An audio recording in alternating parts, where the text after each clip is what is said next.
Hello, welcome. Have a seat. I made toffee for ice cream. I also have some blueberry and mint ice cream if you want. Just please let me tell you a story about a green cartoon frog. This green cartoon frog was, like any meme, utterly divorced from its original context.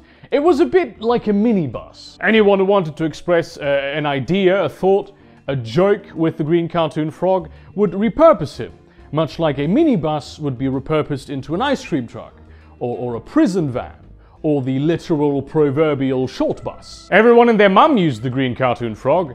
No matter which school of thought, or club, or just subculture, they all had him in some shape or form. And one day, some right-wing dickhead took the green cartoon frog and made him look like a right-wing clown who just so happened to be, at the time, running for president of the United States. And then the son of the right-wing clown found the green cartoon frog that looked like his dad, and he liked it, and he retweeted it. Followers and supporters of the right-wing clown really jived with the idea because he was running a populist campaign, and at that point in time, memes had already become a very valid and normal form of cultural exchange.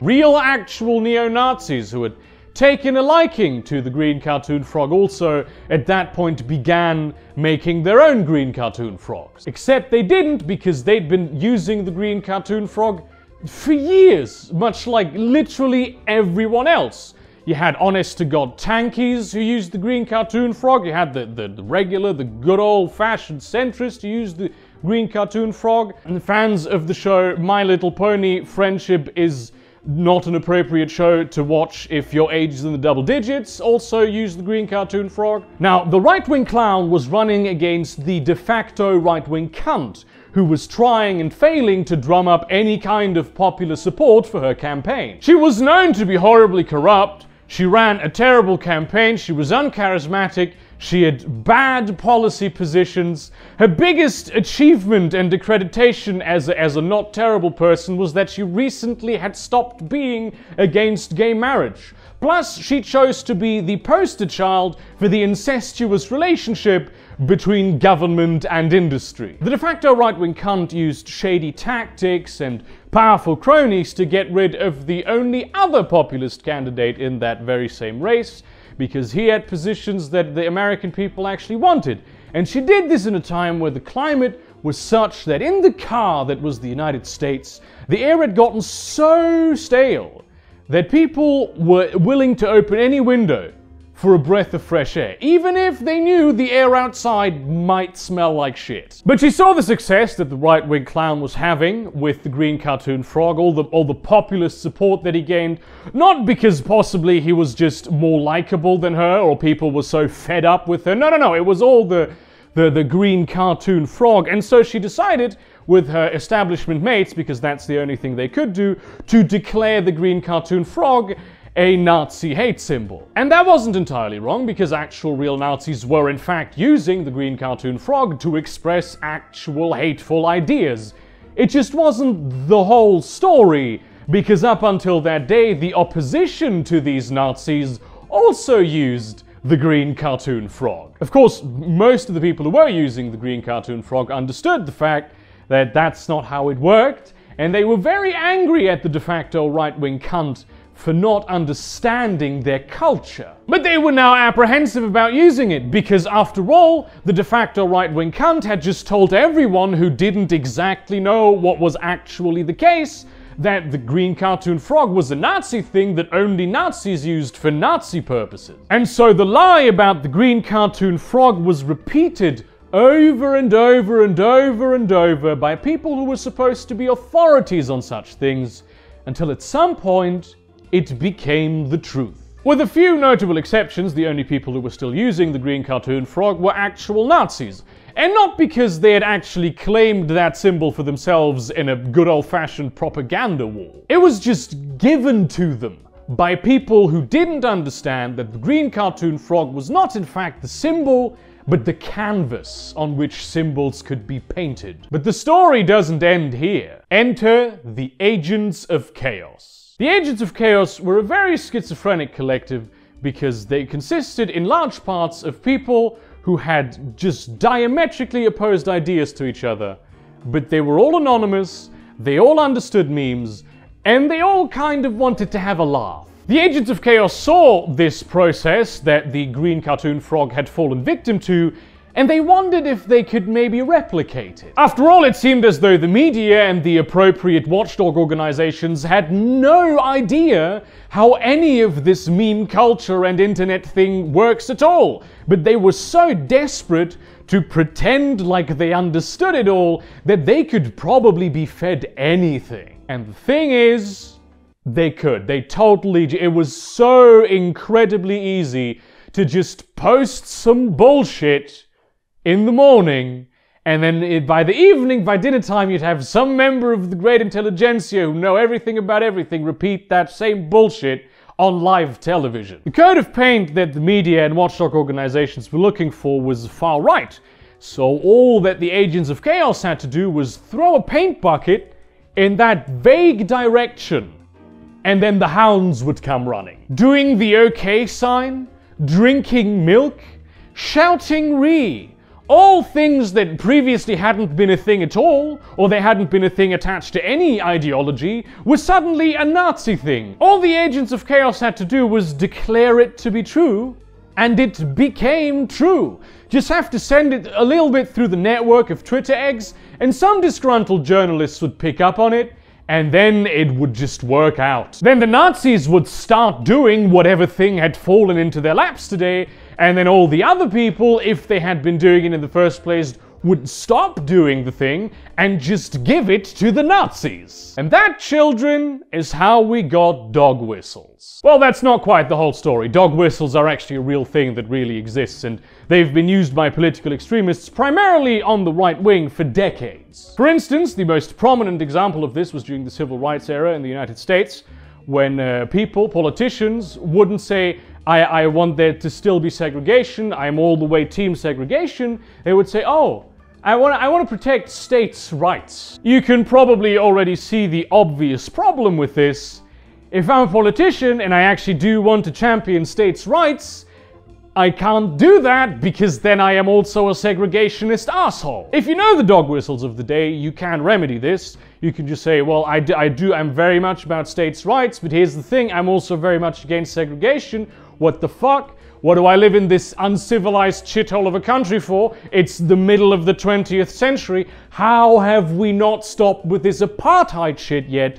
Jesus Christ, what a backwards nation we are. But what if you don't know what the dog whistles are? What if you don't know what has been declared a dog whistle today? Because that's the world we live in.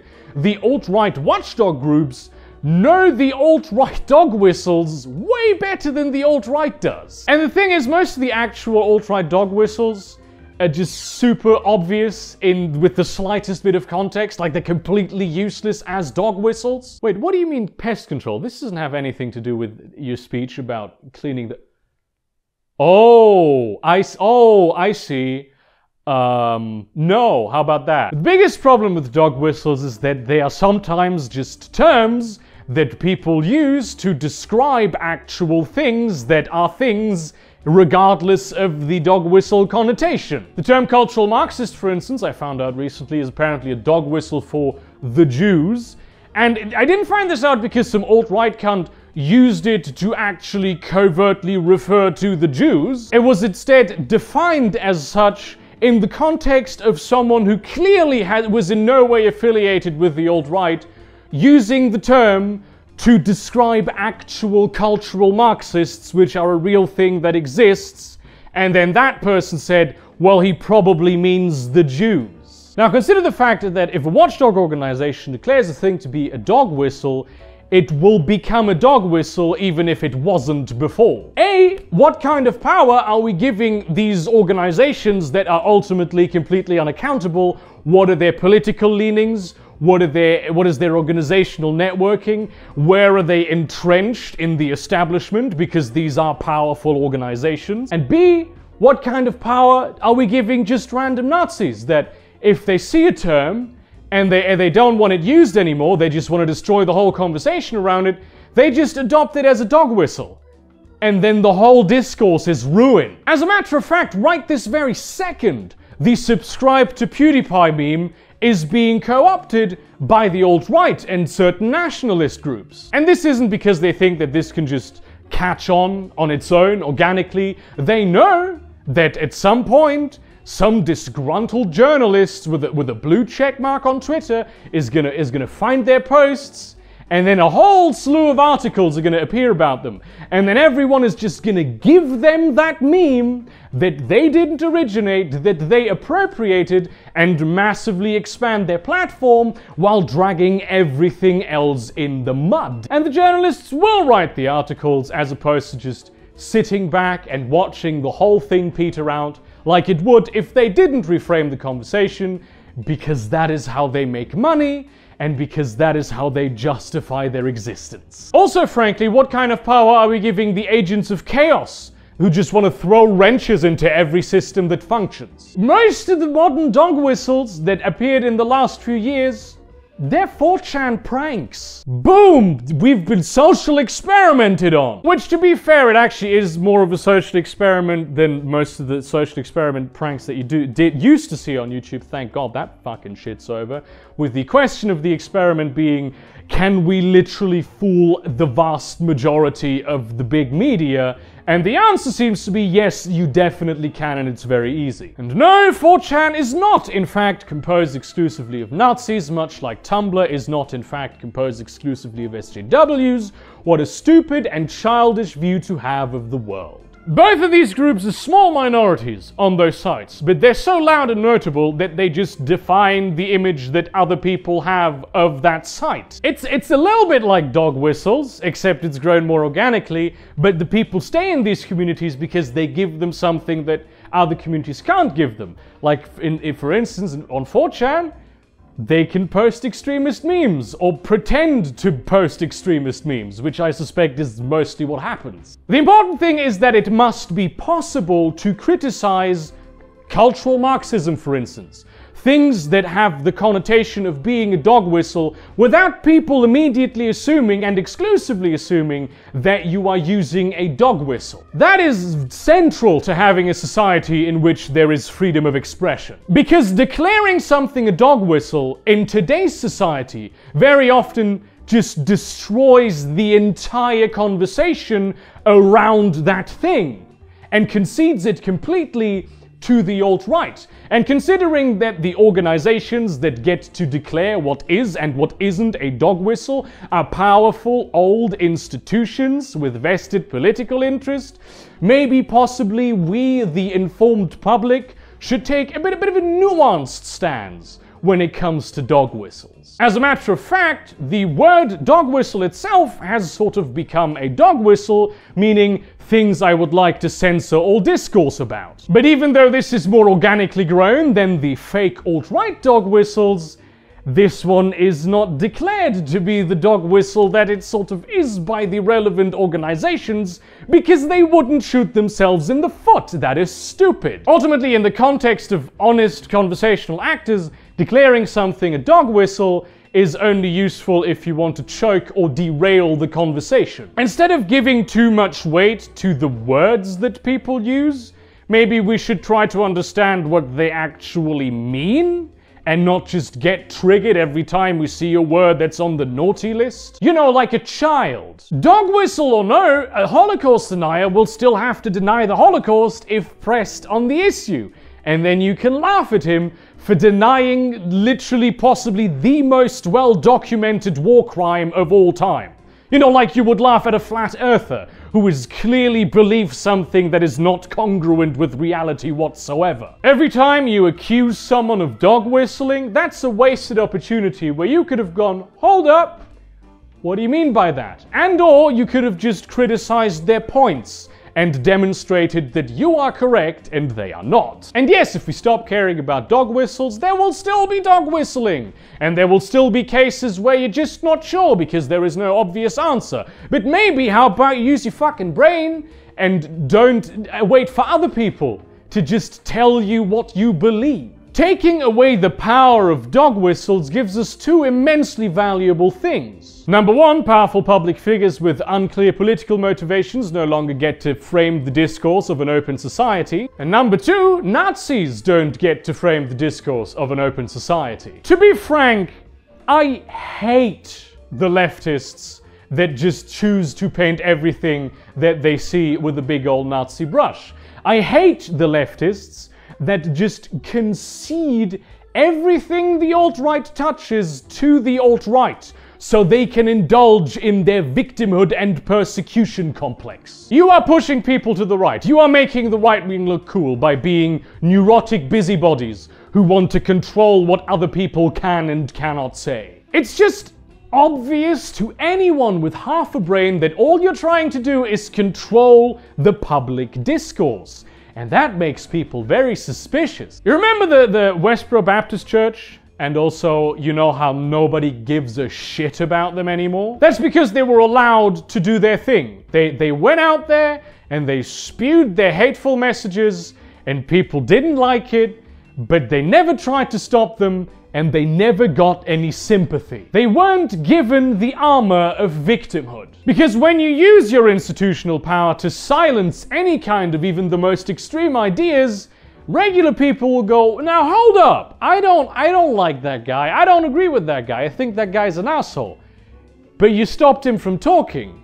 And now I wonder when you're gonna stop me from talking, because apparently you're willing to stop people from talking. And a lot of those people, especially the ones who are disgruntled with the status quo, will think to themselves, hey, maybe I should talk to that guy. I mean, if he's criticizing the people in power and the people in power are trying to shut him the fuck up, maybe he's onto something. So if you want to be actually effective at fighting Nazi ideas, maybe don't try to censor Nazi ideas. I don't like you, and most people don't like you, because you are the kind of person who would stop someone in a free and open society from expressing themselves. And freedom of expression is the most important right in a society where liberty and democracy exist. And I like both of those things very much. And you know what? Most of the alt-right cunts that you're trying to censor that are crying out about their freedom of speech being fucked with, if the situation was reversed, you would be shouting the exact same thing, because you only care about freedom of speech